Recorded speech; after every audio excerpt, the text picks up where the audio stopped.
In the name of God, Father, Son, and Holy Spirit. I wonder what you were doing in 1989.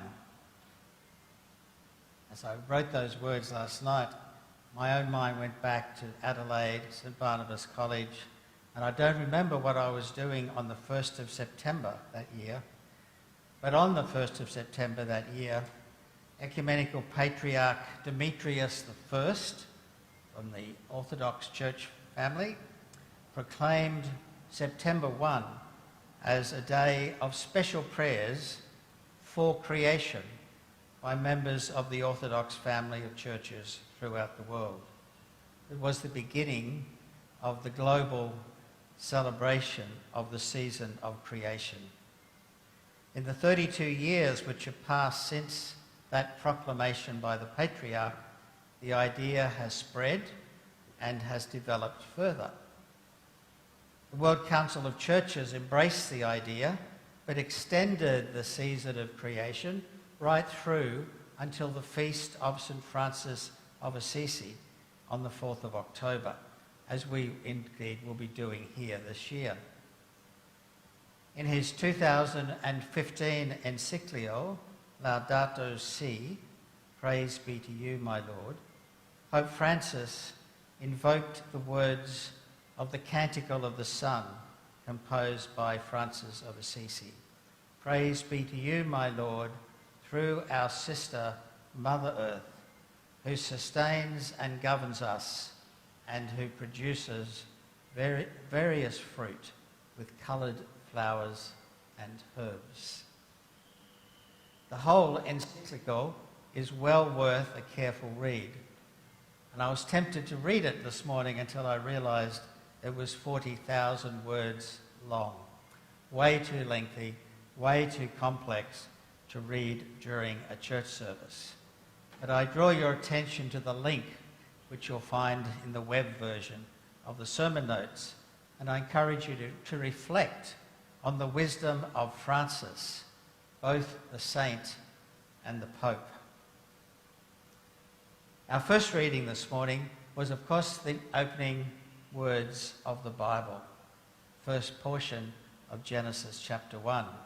We only read as far as verse 25 because we'll pick up the rest of the story next Sunday when we reflect on humanity as part of creation. And those opening lines of the ancient Hebrew scriptures invite us to imagine the creation of the universe as a process spread out over a week. It's a carefully crafted text with the actions on days 1, 2 and 3 paralleled by related developments which occur on days 4, 5, 6.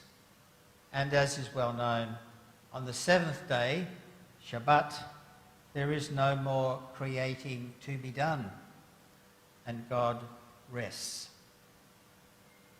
We are invited to share that sacred rest.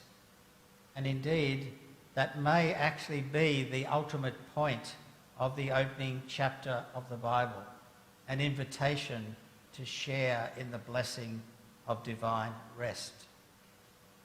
We tend to read it as an account of God making everything, but in reality, it is a poetic invitation to join God in observing Shabbat.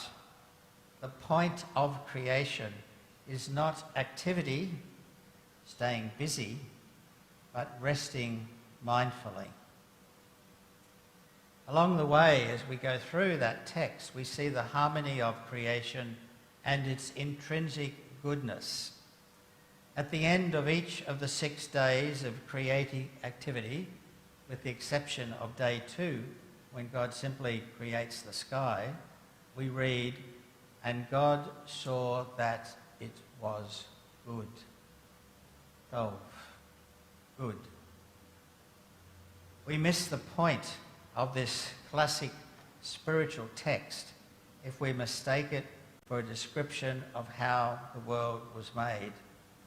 This story, as it calls itself retrospectively in verse 4 of chapter 2, is about who made everything and the character of what was made and the point of the making, rather than the process by which the universe came into being. In fact, all the story says about the process is that God said and it happened.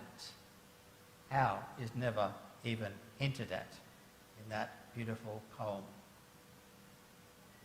In the ancient world, and even in some forms of Christianity today, there is an idea that the physical world, the created order, is somehow inferior to the spiritual world, and that this life, here and now, doesn't matter as much as the life to come.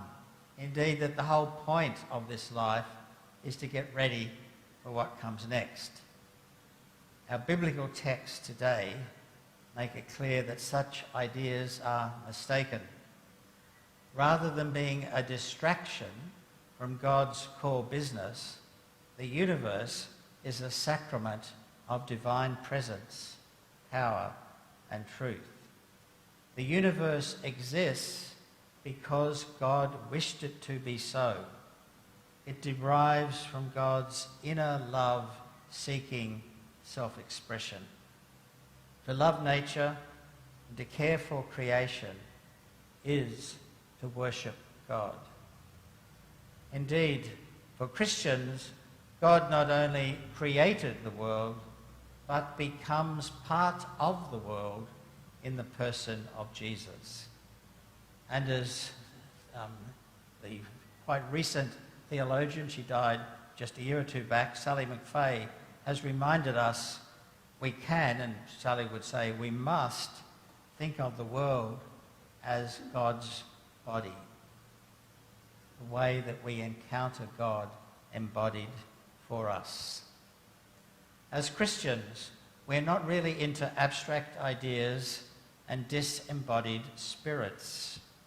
After all, our metaphor for the afterlife is resurrection of the body, and not, as many Christians mistakenly think, immortality of the soul.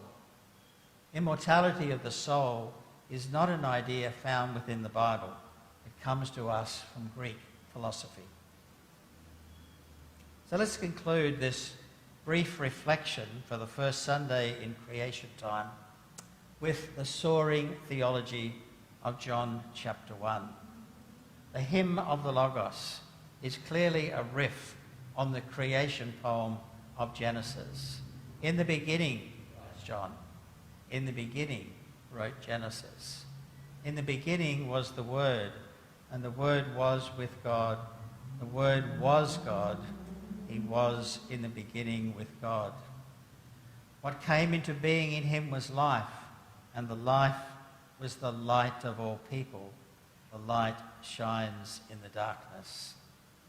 And this Logos, this incarnate God amongst us, who brings the universe into being, is also at work within us, perfecting and finishing God's creative work, if we accept and collaborate with his activity. The true light, the light which enlightens everyone, was coming into the world. He was in the world was made through him, yet the world did not know him. He came to his own, but his own people did not accept him.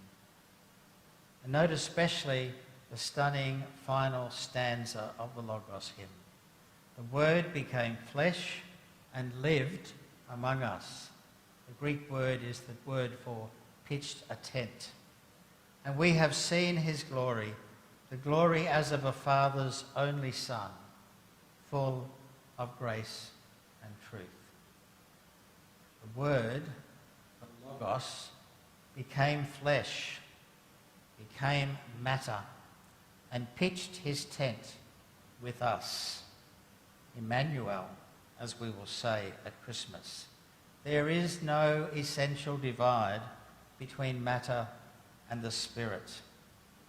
We care about the world, and we care for our planet Earth, because they are not only gifts from God, but also because doing so are ways for us to express our love for God.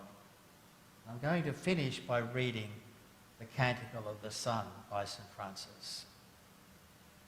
Be praised, my Lord, through all your creatures, especially through my Lord, brother Sun, who brings the day, and you give light through him, and he is beautiful and radiant in all his splendour.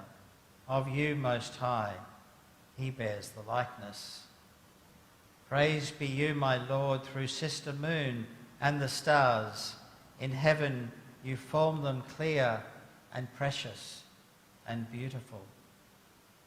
Praise be you, my Lord, through Brother Wind, and through the air, cloudy and serene, and every kind of weather through which you give sustenance to your creatures. Praise be you, my Lord, through Sister Water, which is very useful and humble and precious and chaste. Praise be you, my Lord, through Brother Fire, through whom you light the night, and he is beautiful and playful and robust and strong. Praise be you, my Lord, through Sister Mother Earth, who sustains us and governs us, and who produces varied fruits with coloured flowers and herbs. Amen.